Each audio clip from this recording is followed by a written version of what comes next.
وہی فرما رہے تھے قبر انور میں لیٹ کر ربی حبلی امتی ربی حبلی امتی فرما رہے تھے۔ نعرہ تکبیر، نعرہ رسالہ، مذہب اسلام، مسلک اعلی حضرت، عظمت سرکار مدینہ۔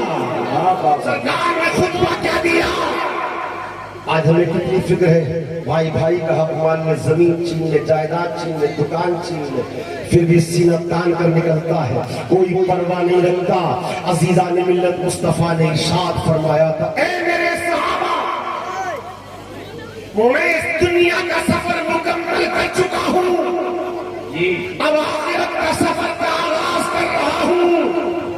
اے میرے صحابہ، میرے اوپر تمہارا جانی حق ہو تو جانی حق لے لو، مال کا حق ہو تو مال مجھ سے لے لو، سامان کا حق ہو تو مجھ سے لے لو۔ یہ کون فرما رہا ہے؟ آمنہ کے لال فرما رہے ہیں، اے میرے صحابہ، کوئی تمہارا حق ہو تو مجھ سے مانگ لو، میں دنیا کا سفر مکمل کر کے آخرت کے سفر کا آغاز کر رہا ہوں۔ اگر ہمیں یہ فکر ہو جائے، یہ اگر ہمیں اس بات کی اگر ہمارے اندر سوچ پیدا ہو جائے کہ کسی کا حق اگر ہم نے لے لیا ہے تو حق دینا ضروری ہے، تو مجھے بتاؤ وہ انسان کسی کے حق کی پامالی کیسے کرے گا؟ نہیں کر سکتا۔ مصطفیٰ نے یہ خطبہ اس لیے دیا تھا اور مصطفیٰ نے ارشاد اس لیے فرمایا تھا تاکہ میری امت کے سامنے حقوق اللہ کی اہمیت بھی معلوم ہو جائے اور حقوق العباد کی بھی اہمیت معلوم ہو جائے۔ وقت کم ہے، میں اپنی بات کو سمیٹ رہا ہوں۔ عزیزان ملت، ہم پر دو طرح کے حق ہیں، ایک حقوق اللہ ہے اور ایک حقوق العباد ہے۔ بے شک بے شک، اللہ نے ہم پر دو طرح کے حق رکھے، ایک اپنے بندوں کے حق اور ایک رب نے اپنے حق رکھے۔ اپنے حق رکھے حقوق اللہ کی دو حیاتیں ہیں، دو صورتیں ہیں، دو درجے ہیں۔ حقوق اللہ میں بعض وہ ہے، تھوڑی سی توجہ دیں، حقوق اللہ میں بعض وہ ہے اگر وہ حقوق اللہ بندہ ادا نہیں کر سکا اور اس سے کوتاہی ہو گئی اور رب کی بارگاہ میں اس نے سچی توبہ کر لی تو اللہ معاف فرما دے گا، اللہ معاف فرما دے گا۔ آپ کہیں گے حقوق اللہ میں وہ کون سے حق ہیں جو صرف توبہ سے معاف ہو جاتے ہیں؟ توبہ ہی کی ضرورت ہے۔ تو علماء فرماتے ہیں حقوق اللہ میں وہ حقوق جو صرف توبہ سے معاف ہوتے ہیں۔ آپ شہر میں ہیں، دیہات میں نہیں، شہر میں ہیں، نماز جمعہ ہے شہر میں، دیہات میں شہر میں رہ کر آپ نے جمعے کی نماز نہیں پڑھی، صحیح العقیدہ امام نہیں تھا، مرکزی درسگاہ سنت الجامعہ الاسلامیہ قرآن گنج میں قاضی شرع سید فیضان میاں صاحب نماز پڑھانے والے ہیں۔ بہت سے اہل سنت کی مسجدیں ہیں ماشاءاللہ، یہ علماء جانتے ہیں، ہمیں تلاش کرنا چاہیے، ہر مسجد میں نہیں گھسنا چاہیے، ہاں ہر مسجد میں نہیں۔ شہر میں تھے آپ، جمعہ چھوٹ گیا، یہ جمعہ چھوٹا ہے تو کس کا حق ہے؟ اللہ کا حق ہے۔ شہر ہی میں ہے عیدین کی نماز پڑھی جاتی ہے، دیہات میں اصل دیہات شہر میں ہے عیدین کی نماز۔ آپ شہر میں موجود تھے، عید کی نماز چھوٹ گئی، کسی اور کا حق نہیں، اللہ کا حق آپ نے ادا نہیں کیا۔ شراب پی لی، یہ کسی اور کا حق نہیں، اللہ کا حق۔ یا آپ نے حق تلفی کی، ناچ گانے میں چلے گئے،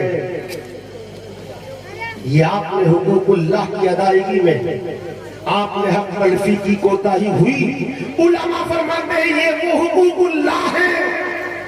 اب جمعہ چھوٹنے کا مطلب یہ نہیں ہے کیونکہ جمعہ چھوٹ جائے تو علماء فرماتے ہیں جمعے کے بعد اگر جمعہ نہیں مل سکا تو ظہر فرض ہے، 2 بجے پڑھو، 3 بجے پڑھو، 4 بجے پڑھو۔ اب ظہر بھی نہیں اگر پڑھی تو وہ توبہ سے معاف نہیں ہوگی، توبہ سے معاف نہیں ہوگی۔ جمعہ چھوٹ گیا، 3 بجے آپ نے ظہر کی نماز پڑھ لی، 4 بجے ظہر کی نماز پڑھ لی۔ عزیزان ملت، جمعہ چھوٹ گیا،